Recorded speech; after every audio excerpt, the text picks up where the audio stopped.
बोलो श्री प्राणनाथ प्यारे की जय। बोलो श्री निजानंद स्वामी की जय। बोलो श्री सतगुरु महाराज की जय।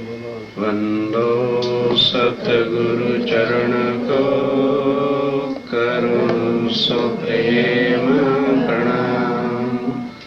अशुभ हरण मंगल करण धनी श्रीदेव चंद्रहीनाम। श्री प्राणनाथ निजोलपति श्री महराज स्वाम। द्विज कुंवरी श्यामा युगल पल पल करूं प्रणाम। पल पल करूं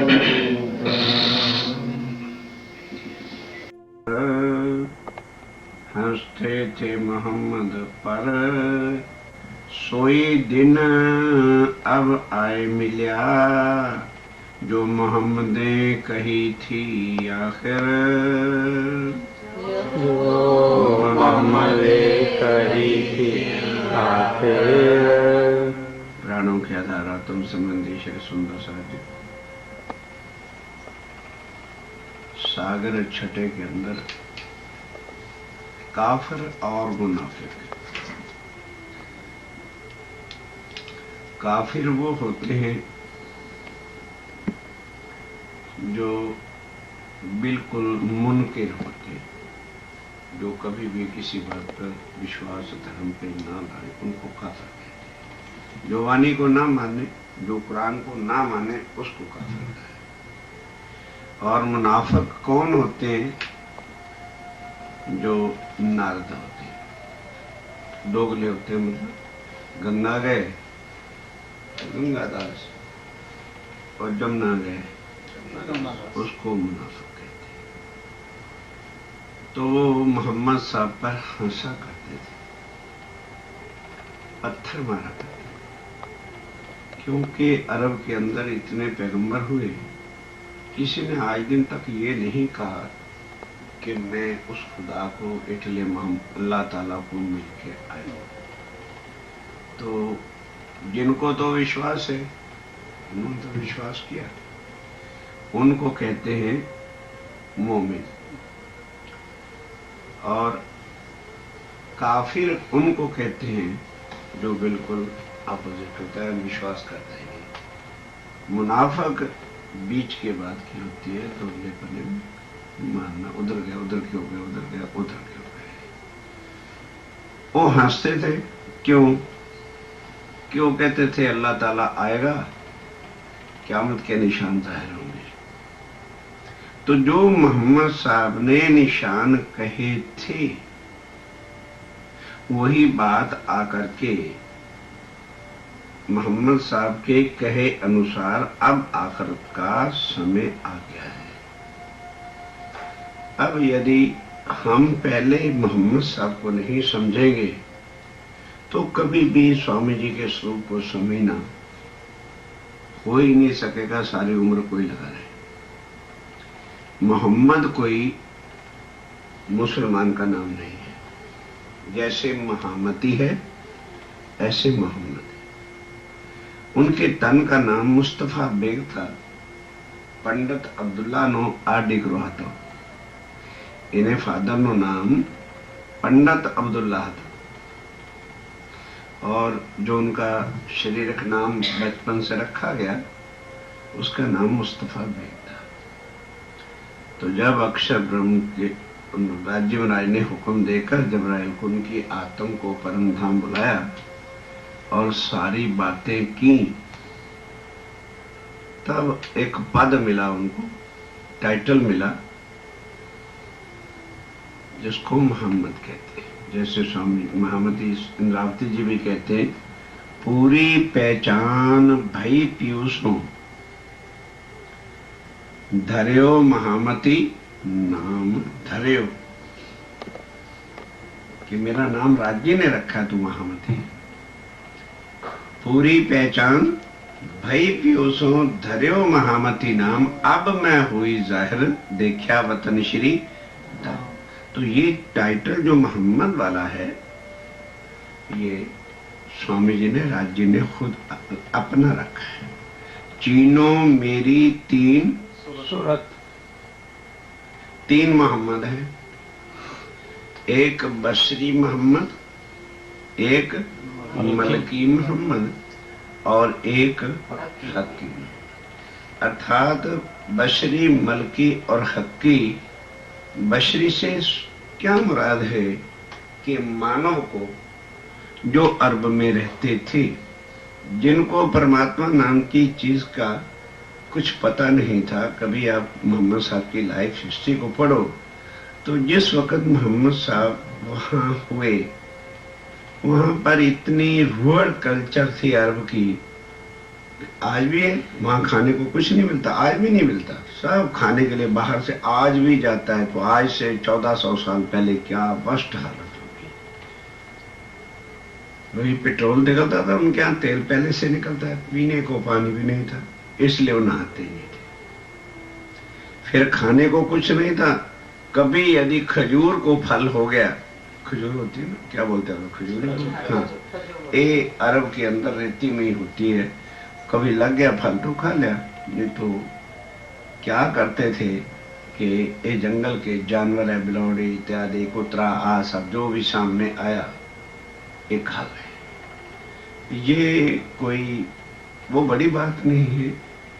अपने भी यदि हम उठा करके देखें तो ऋषि मुनियों ने भी कई बार जानवरों के खा के अपना जो है अब अहिंसा की पुकार बुद्धने की, अहिंसा परमो धर्मा करते रहे और अंत में जीव का पालन करने के लिए उनको मांस खाना पड़ा।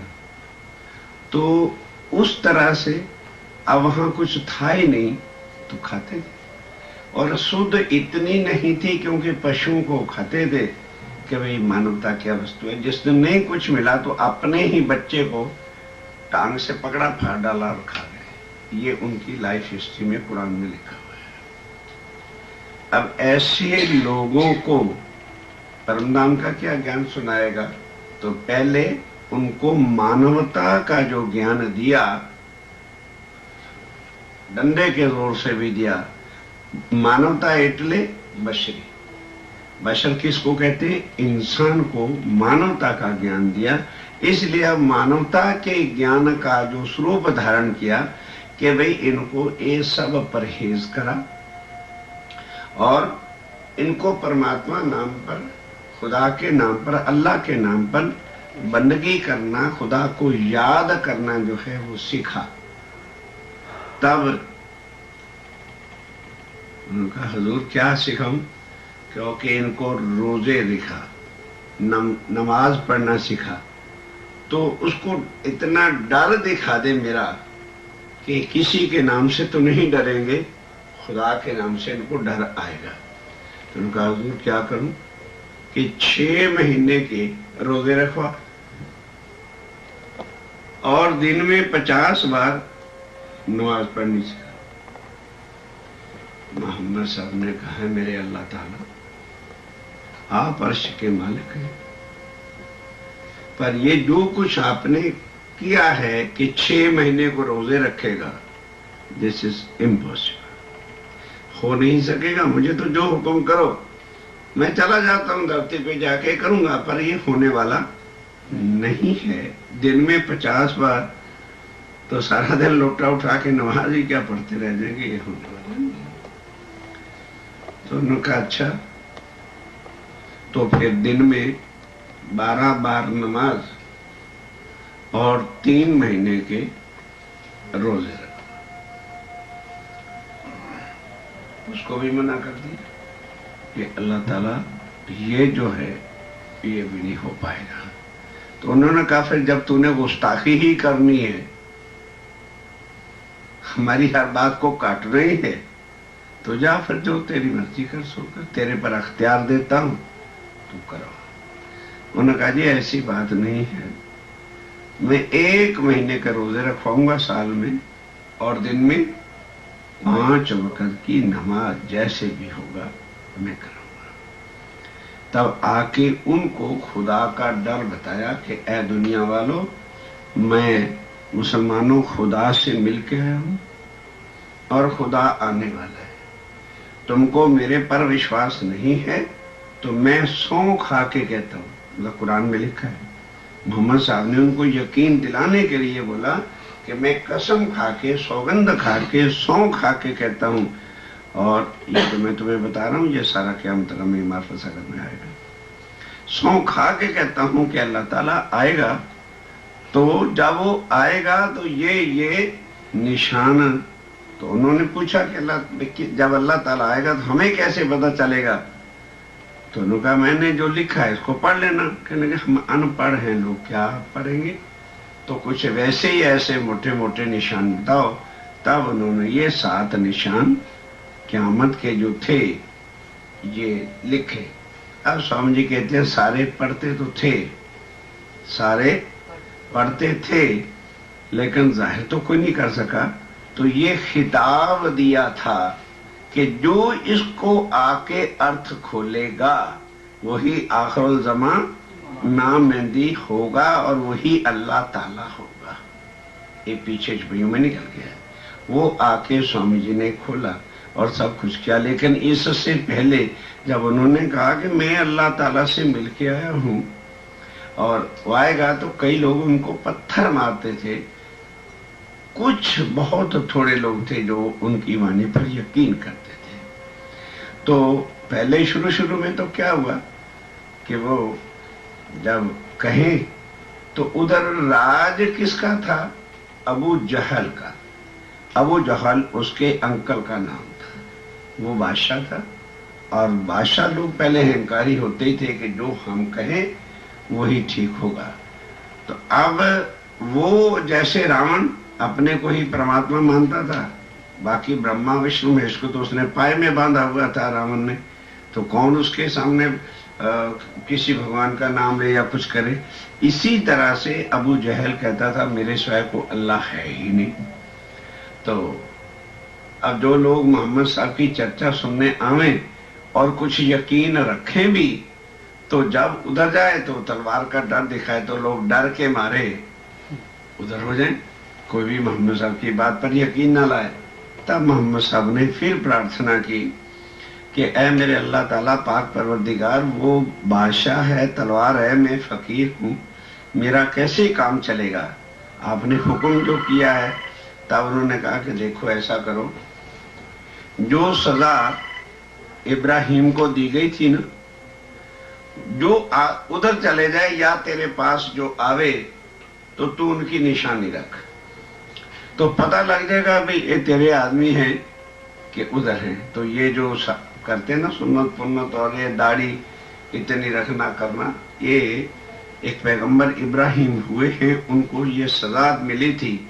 ये जो दाढ़ी आधी रखनी है ना और ये सारा कुछ, ये उनको पनिशमेंट मिली थी। वो तो निशान रख तो पता लग जाएगा कि भाई ये उधर है, तो वो लोग भी जान जाएंगे कि भाई ये मोहम्मद के आदमी हैं, इसलिए जो है इनको बाहर निकालो।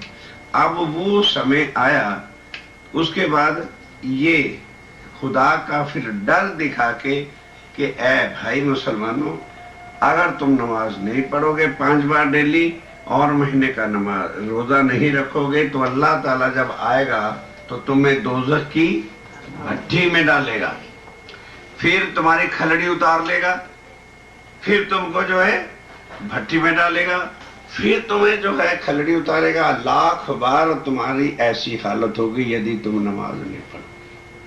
इसलिए आज मुसलमान इतना उस चीज से जैसे किसी के दिल में डर डर डर बिठाया गया है, ये भयभीत इतने हैं कि मर सकते हैं लेकिन शरीयत छोड़ नहीं सकते। हालांकि कुरान में क्या लिखा है कि ये तुमने कब तक करना है, जब तक अल्लाह ताला खुद आ नहीं जाते। अब जब वो आ जाएं तो ये शरीयत की नमाज और तरीकत किसको कहते हैं? निराकार बैकुंठ। इसको छोड़कर हकीकत और मार्फत की नमाज फिर तब पढ़ना जब अल्लाह ताला आ जाएंगे। अब ध्यान के साथ बसरी, मलकी और हक्की कही मोहम्मद तीन सूरत, करें सिफायत आखिर खासल खास उम्मत। बसरी मलकी हक्की मोहम्मद साहब की 3 सूरतें जो कुरान में कही थी, अब श्री प्राणनाथ जी के अंदर आ गई है।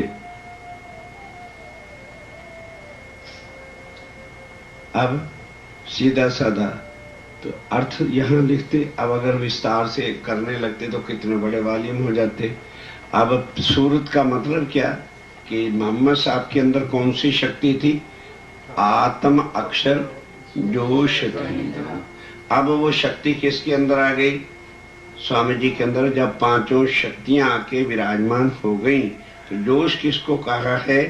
जागृत बुद्ध की फरिश्ता जबराइल को। वो शक्ति विराज स्वामी जी के अंदर है और अक्षर की आत्म भी उनके अंदर है। अब मलकी में एक्स्ट्रा चीज क्या थी? आत्म दुल्हन श्यामा जी। देवचंद जी के अंदर श्यामा जी की आत्म थी। तन छोड़ने के बाद वो भी आ गई। जो 5 शक्तियां हैं उसमें बसरी भी आ गई, मलकी भी आ गई, हक्की एटले खुद पूर्ण ब्रह्मक्षातीत भी आके अंदर विराजमान हो गए। वो 5 शक्तियां क्या होती हैं? श्री धनी जी का जोश, आत्म दुल्हन, हुक्म, बुद्ध, नूर, मूल वतन, ये 5 मिल भई श्री। ये 5 शक्तियां मोहम्मद साहब के अंदर नहीं थी, 2 ही थी। देवचंद जी के अंदर 3 थी। अब वो सब की सब शक्तियां उठ करके स्वामी जी के अंदर इंद्रावती के तन में आकर के बैठ गई। तो 5 शक्तियों के स्वरूप को महामती खुद खुदा की शक्तियां का रूप स्वामी जी को मिला। बसरी मलकी और हकी कही मोहम्मद 3 सूरत, करे सिफायत आखिर खासल खास उम्मत। अब श्री प्राणनाथ जी के अंदर आ गए हैं। अब ब्रह्म सृष्टि दुनिया को कायम करने की सिफारिश करेंगे। वक्त आखिरत को जब स्वामी जी का तन योग माया के अंदर नया धारण वो करेंगे, हमारे जीव वहां पर बैठेंगे, तो पहले स्वामी जी मोमनों से पूछेंगे, पहले तो मोमनो तुम बताओ इस दुनिया में तुम्हें सताया किस किस ने था? सबसे पहले जब इंसाफ के तख्त पर आज जिमराई बैठेंगे तो उस समय हमारे जीवों से, जो हमारे तन वहां पर होंगे, उनसे पूछा जाएगा कि बताओ इनका अभी करते हैं खोपड़ा सीधा, बताओ किस किस ने सताया था?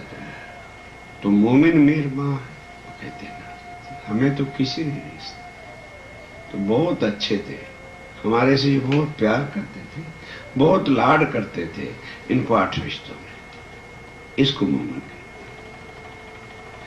भले किसी ने दुखी किया होगा, अगर हमने उफ कर दिया, हमने भी वैसे ही कर दिया, तो फिर मोमिन और जीवों में अंतर क्या है?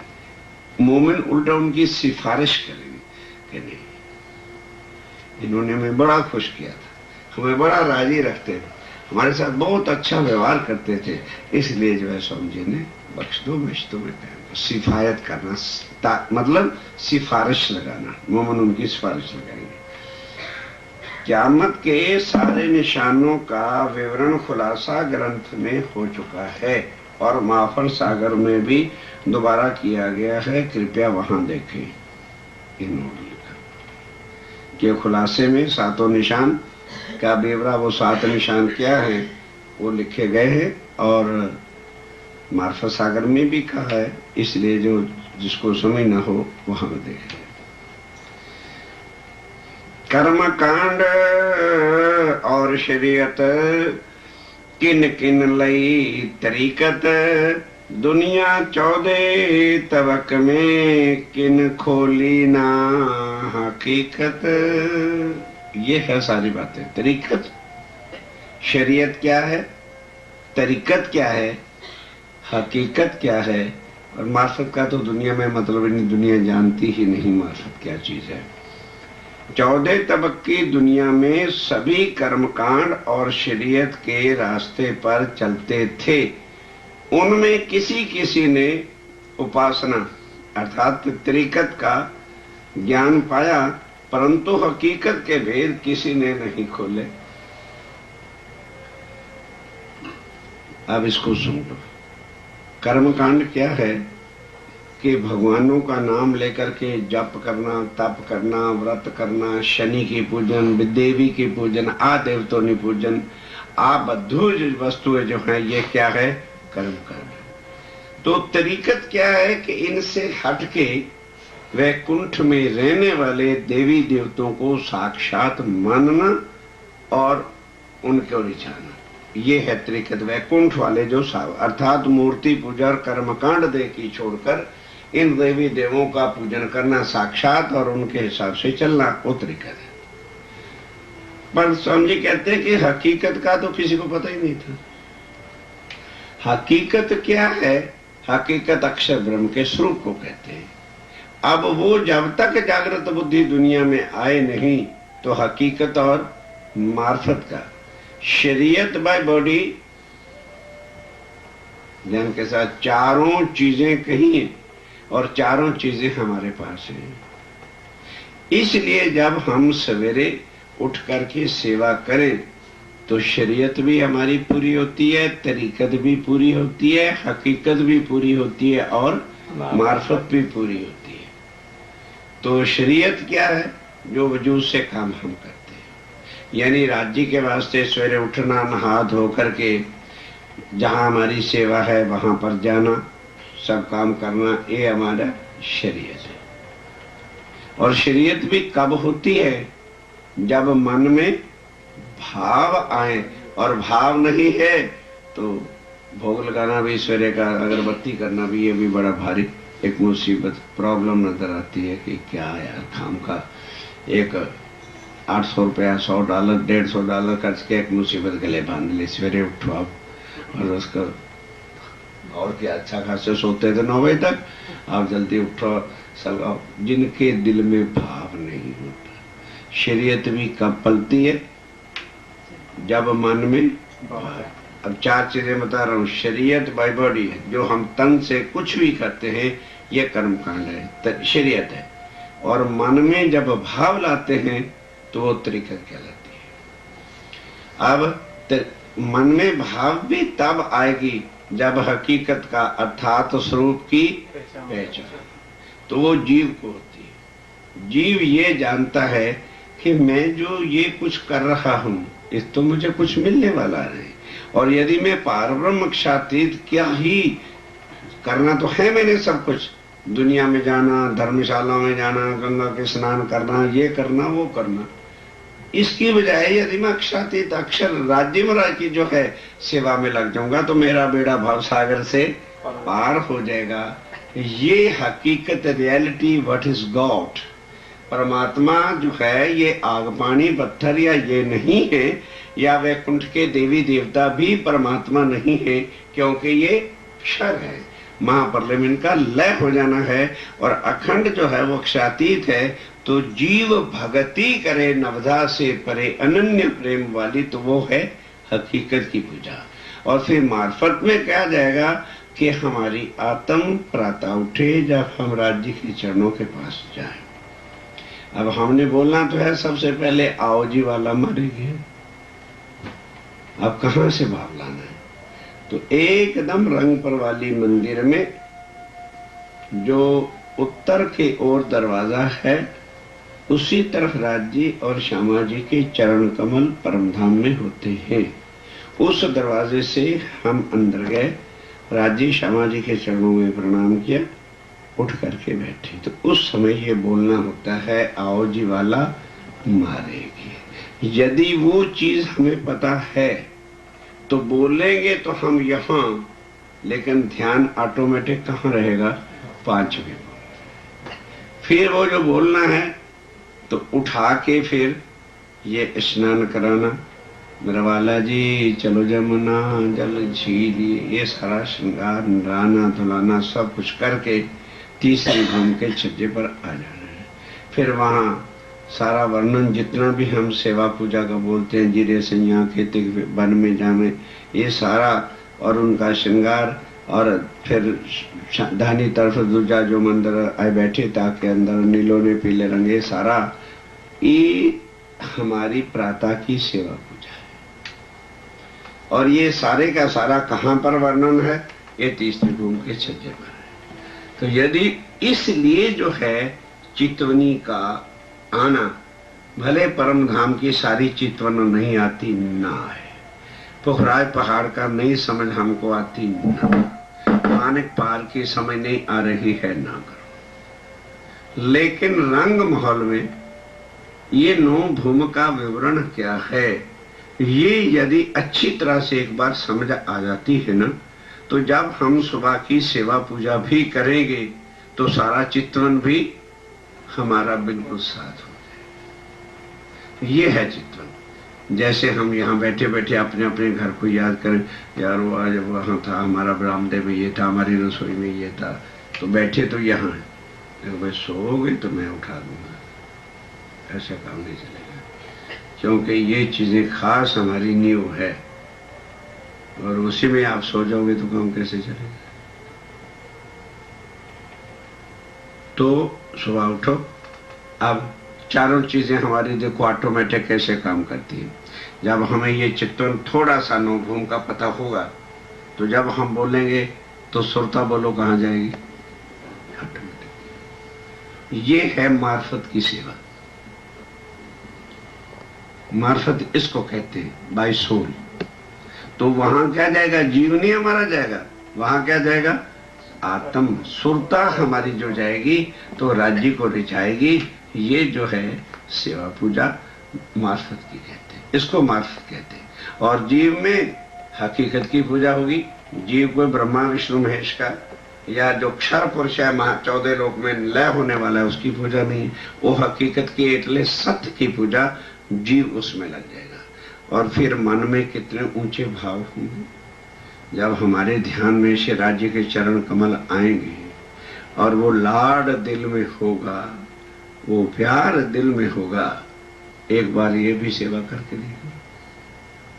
जैसे हम फर्ज तो पूरा करते हैं, जिनके घर सेवा छोटा मोटा जो भी करते, और फिर चितवन को समझने के बाद करना, फिर देखना कि कितना आनंद आता है, कितना मजा आता है, और कितना लुत्फ आता है, और कितना एक राहत, पीस ऑफ माइंड और आनंद आता है कि इन रियलिटी राज्य से मैं कैसे मिली, कैसे नहलाया, कैसे उनको बिठाया, आज क्या वस्त्र पहनाए। अब जो याद करने पड़ते हैं वो फिर याद नहीं करने पड़ते। जैसे हम बाथरूम में जाते तो क्या याद करके जाते? भाई टुवाल लेना है, टुवाल लेना है, भाई टुवाल लेना है, भाई बुनियान लेनी है, भाई बुनियान लेनी है, भाई बुनियान लाओ, भाई बुनियान लो, याद करते, ऑटोमेटिक होता है। तो फिर जो आज राज्य महाराज का श्रृंगार हमें शुद्ध नहीं है, ऑटोमेटिक याद होता है। अब छोटी सी बात है, बड़े बड़े मोमेंट बैठे हैं, बताओ जरा, रामपुर वाली मंदिर में राज्य महाराज को स्नान कहाँ करवाना है?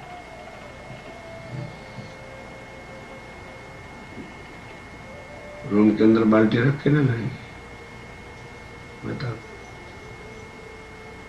वहां भी नहाए तो वस्त्र आप चेंज नहीं करोगे, वस्त्र तो वहीं पे रहने, श्रृंगार आके तीसरी भूमि के सज्जे पे कराना।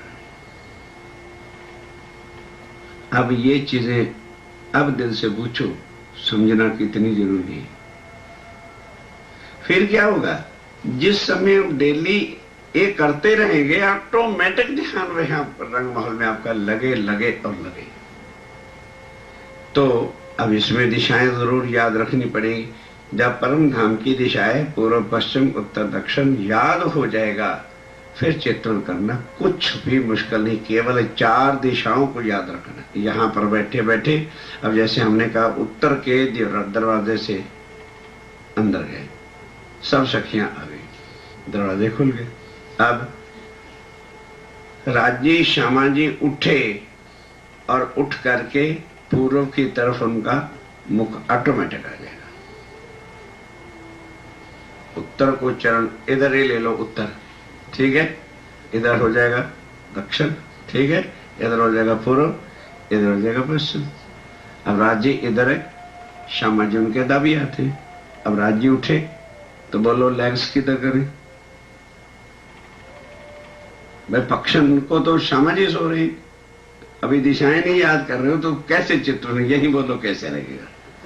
राज्य महाराज लेटे हुए, इधर मेरी तरफ जो है समझो उनके चरण कमल है और उत्तर की दिशा है, तो उत्तर के अपोजिट में ही तो दक्षिण होता है। और उनके दाबी हाथ क्या, जमना हाथ है क्या आएगा? पूर्व आ जाएगा। और लेफ्ट साइड में क्या आएगा? पश्चिम आएगा। और लेफ्ट साइड में श्यामा जी रहते हैं। अब राज्य उठे तो बोलो चरण कमल किधर जाएंगे? पूर्व। उत्तर तो बिल्कुल सामने ही है, उत्तर में चरण कमल करके सो रहे हैं। अब हमने जाके चरणों में प्रणाम किया, उठ के बैठ गए। अब उठ के जब बैठेंगे तो चरण किधर रखेंगे? दक्षिण में ले जा नहीं सकते, सिर की तरफ थोड़ा करेंगे। लेफ्ट को ले जा नहीं सकते क्योंकि श्यामा जी हैं, तो बट नहीं चल पूर्व की तरफ उनके चरण कमल आ गए। अब पूर्व में आ गए तो राज्य किस तरफ हो गए? दक्षिण की दिशा में। और श्यामा जी उनके उत्तर की लेफ्ट साइड हो गई। क्या करें भाई? जब उठ के बैठेंगे तो राज्य के बाएं हाथ, श्यामा जी ने तो लेफ्ट साइड में रहना है, तो कौन सी साइड हो गई? उत्तर में अब श्यामा जी आ गए। और दक्षिण में कौन हो गए? श्यामा जी के दक्षिण में राज्य महाराज बैठे। अब राज्य को लेकर के उसी रूम के जो दक्षिण वाला दरवाजा है, वो दीवार इतनी मोटी है कि वो बंद है। वो बंद दरवाजे में एक जगह नहीं होती है, ये तो खैर लकड़ी की है ना, दरवाजा बंद करे तो अगर मोटी दीवार हो तो जगह नहीं होगी। वो इतना मोटा, जिन्होंने पन्ना जी जाके दर्शन किया देखा कितनी कितनी मोटी दीवार है। वो दीवार के अंदर बाथरूम है। नहीं समझ पड़ी? ये दरवाजा बंद है, इसको जो है 3 फुट की मोटी दीवार बनाओ, आज जगह बचे कि नहीं बचेगी? हैं? आज दीवार यहाँ आ जाए तो जगह बचेगी। इसके अंदर दरवाजा तो बाथरूम है। नहीं समझ आया भाई? ये दरवाजा तो बंद है, ठीक है, तो ये दीवार अगर 4 फुट मोटी हो गई थी, आज 3 फुट 4 फुट जगह बचेगी कि नहीं बचेगी? तो इसमें जो है वो बाथरूम है। इसी तरह से उस दरवाजे में, उत्तर के दरवाजे से आए कि नहीं, उसके खांचे में किसका है? वो श्यामा जी उस तरफ जाते हैं। वहां अंदर जाके हमने उनको स्नान करा। किसी को हम नहीं ले जाते, अकेली में जाती हूँ। वहां वस्त्र पहनाने, नहलाना है, फिर वस्त्र पहना के आ गए तो ऑटोमेटिक जो पलंग था वो छत के साथ चला गया और वहां सिंहासन है वो नीचे आ गया। घराड़ी लगी हुई है, वो चलता है तो वो नीचे आ जाता, वो चलता है तो वो नीचे आ जाता। पलंग की जरूरत है नहीं, वो छत में क्यों? तो कौन उठाएगा? वहां बेडिंग कार रखेंगे, फिर उठा वो चौंका त्यों बेड रह जाए, ऊपर चला गया और सिंहासन नीचे आ गया। अब उस पर राज्य और श्यामा जी आके विराजमान हुए। आगे नूर की चौकी रखी, सोने का थाल रखा, उसमें चंदन पुष्प और आरती रखी। अब यहाँ बोलना है पूर्ण ब्रह्म से न्यारे। फिर आरती बोलनी है, सुख को निदान जय जय सुख। इस समय प्रातः की आरती सुख मंगलमय होती है, ये वहां करनी है। फिर उसको लेकर के राज्य श्यामा जी सब सखियां, बस फिर तीसरी भूमि के छज्जे पर आते ही पशु पक्षियों को दर्शन देना है। उसके बाद श्रृंगार कराना है। तो श्रृंगार में जितनी देर राज्य महाराज 15 मिनट तक सारे पशु पक्षियों को दर्शन देते हैं, तो 8 सखियां जिनमें मैं भी थी भाग करके अपना श्रृंगार करके आ गई। टाइम तो कवर अप करना पड़ेगा ना। इतने देर राज्य महाराज ने सबको दर्शन दिए, देते रहे, हमारा काम थोड़ा उनका काम है। तो जब सब दर्शन दे दिए, अब बाकी सखियां श्रृंगार करने गई।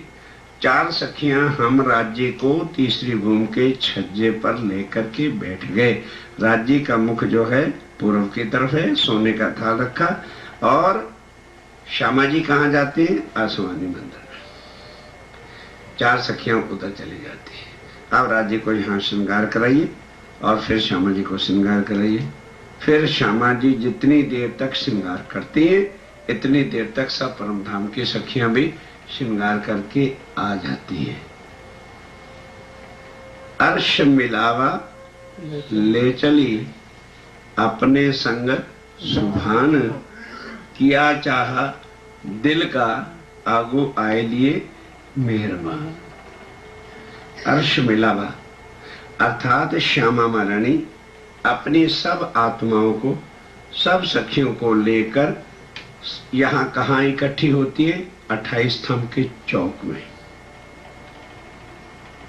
अब श्यामा जी आगे बढ़ी, आगू आए लिए मेहरबान। राजी जहां खड़े हैं वो कमर भर ऊंचा चबूतरा है, वो 3 पंक्तियां हैं। एक पंक्ति श्यामा जी चढ़ी और एक पंक्ति राजी नीचे आए। बीच वाली सीढ़ी पर भेंट होती है। मैं सोने का थाल लेके खड़ी थी, उसमें माला था और रोली थी, संदूर था। श्यामा महारानी जी ने माला पहराई, चंदन लगाया। तब राजी ने माला उठा के जैसे श्यामा जी को पहराई, सब सखियों को माला पहराई, उठा करके संदूर भरा। हम सब की जो है संदूर भर गई। फिर आगे ले जाके चौकियों पर बैठ गए। राजी श्यामा जी बैठ गए, वहां पर नाश्ता होता है प्रातः का। फिर उसके बाद गिरे सैया केतिक वन में जाती है और नवरंग बाई नीले पीले मंदिर के सामने आकर अपना, इस समय गीत नहीं होता, केवल ट्यून्स सॉन्ग होता है, ट्यून बजती है। अब जैसे ये शुरू हुआ, अब सब सखियां का कोई किधर लगी ना ध्यान में। इस समय राजी श्यामा जी छज्जे को पीठ देकर के बैठे, जैसे हमने बैठे इसको पीठ देके बैठे। तो इतने में अक्षर ब्रह्म चांदनी चौक में 7:30 बजे करेक्ट आता है। अब इधर नवरंग बाई की नृत्य शुरू हुई। राज्य ने बस देखते देखते एक बार दाहिनी तरफ से, अपनी राइट साइड से अक्षर ब्रह्म को देखा। अक्षर ब्रह्म को परमधाम में कभी भी श्री राजिम राय के पूरे स्वरूप के दर्शन नहीं होते। राइट साइड का बस मैं यहाँ पर जो मोतियों की झालर है पाक के ऊपर वो नजर आती, कान का कुंडल इतना नजर आता, बस वो प्रणाम करके चला जाता है।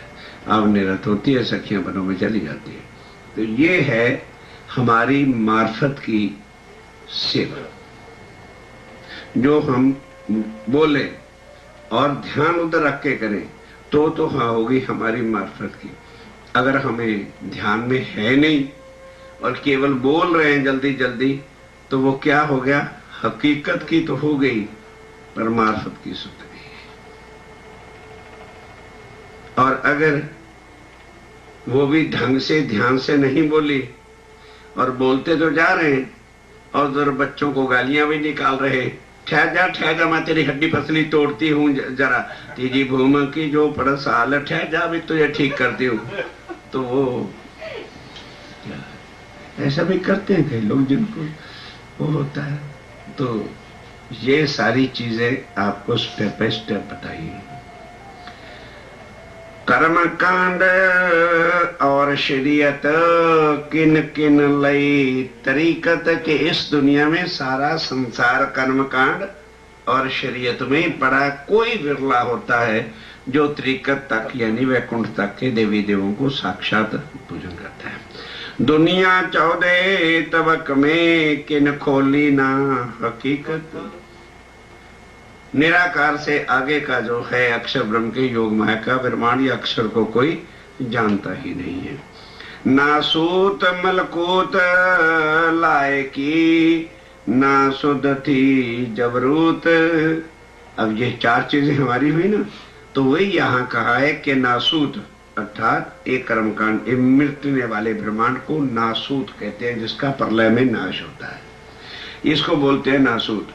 और मलकूत किसको कहा है? वैकुंठ को। जबरूत की तो यानी अखंड जो नित्य वृंदावन का लोक है उसकी तो शुद्ध आज दिन तक किसी को है ही नहीं, उसको जबरूत कहते हैं। और उसके बाद लाहूत किसको कहा है? परम धाम को, और हाहूत मूल मिलावा को। हा हा हा हा, अक्षर ब्रह्म में कहाँ घुस गया? हाँ ना, अक्षरधाम से हमारा कुछ मतलब नहीं है। अक्षरधाम में तो परम धाम के अंदर लाहूत में आ गए ना।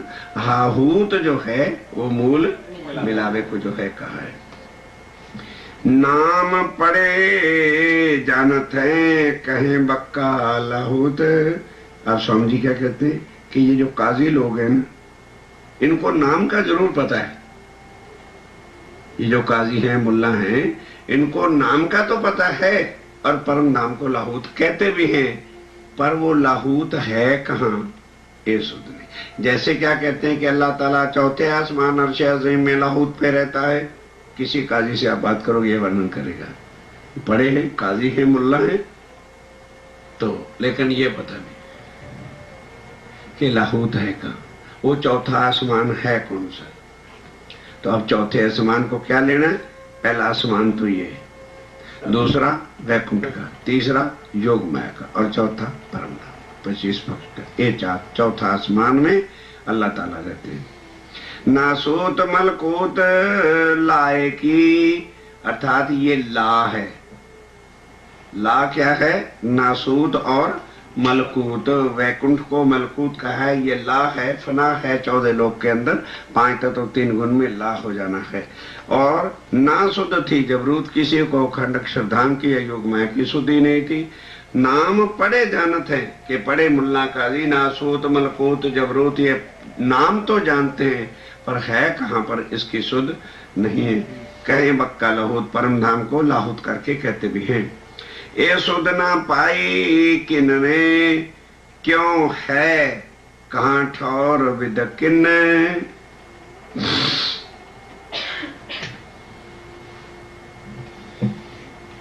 कैसे काम चलेगा? सब सो रहे हैं, बहन जी की आंखें सो रही, ये तो खैर फुल फ्लैजी सो रहे। क्या क्यों है कहाँ ठौर विद किन, क्यों है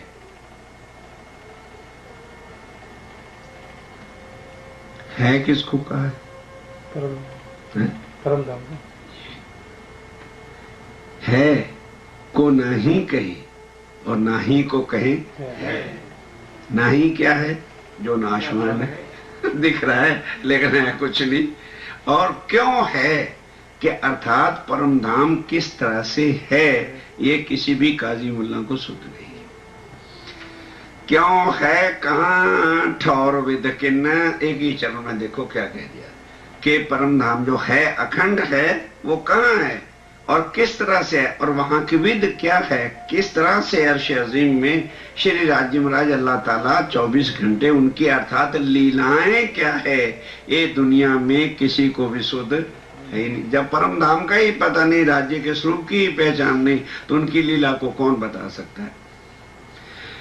खोज खोज 14 तबक का, दिल हुआ ना किन रोशन, के 14 तबके लोगों ने, देवी देवताओं ने, तीर्थंकरों ने खोज खोज पची, मिला ही नहीं, किसी का दिल रोशन नहीं हुआ। क्या मतलब?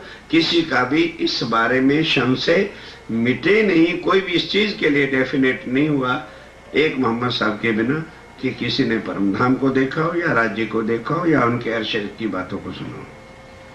सो इल्म खुदाई लदुन्नी पहुंचा 14 तबक, सो इल्म खुदाई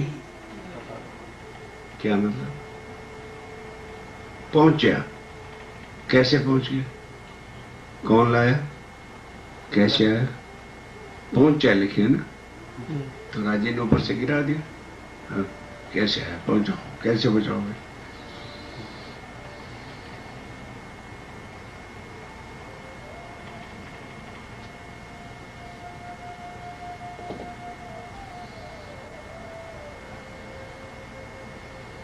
राजी बाबा खुद आए, आके अपनी जुबान से बोले, तो ये हो गया इल्म खुदाई। क्या? निज बुद्ध का जो ज्ञान और जागृत बुद्ध का ज्ञान है, अब दुनिया को पता चल गया है। क्योंकि राज्य ने आके खुद मुख से सारी बातों को कह दिया है।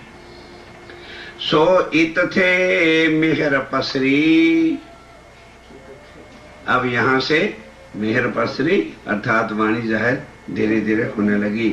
सबे हुए बेशक, इतना मेहर पसर जाएगी, सबको पता चल जाएगा, कोई बाकी संसार का जीव, देवी देवता, तीर्थंकर अवतार कोई नहीं बचेगा जिसको इस ज्ञान का पता नहीं लगेगा। वो तो फिर बड़ी बड़ी देर लग जाएगी ना, वो हमारे करने से नहीं होगा, वो देवी देवताओं के करने से नहीं होगा।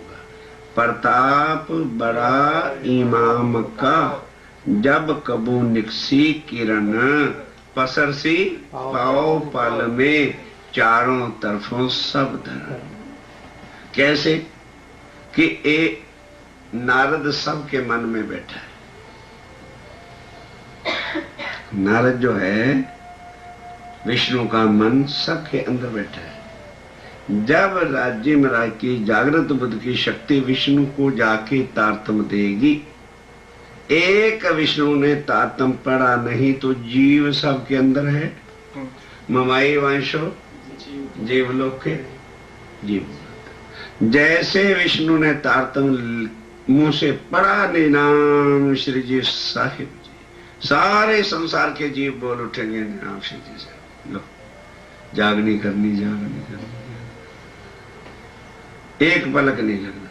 विष्णु को तारतम ही देने की जरूरत है, ब्रह्मांड परले हो जाएंगे, एक पल नहीं लगना।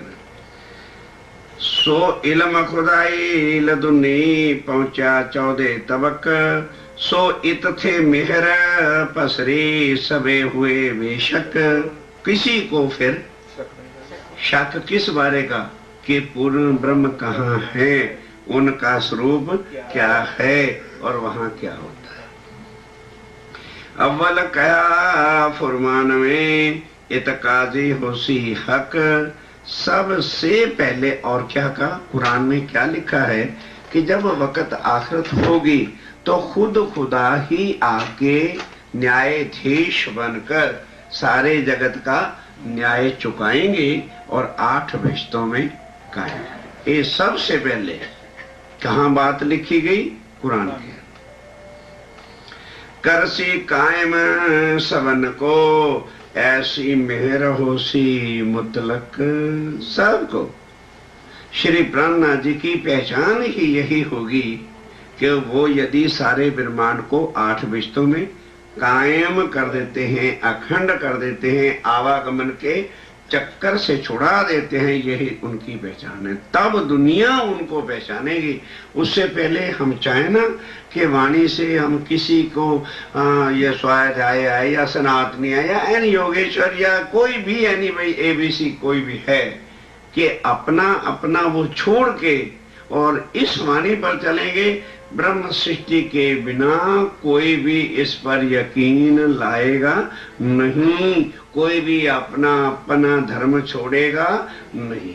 एक ईश्वरी सृष्टि, एक ब्रह्म सृष्टि, या वो जीव जिन्होंने पहले से तपस्याएं करके वर मांगा हुआ है, बस।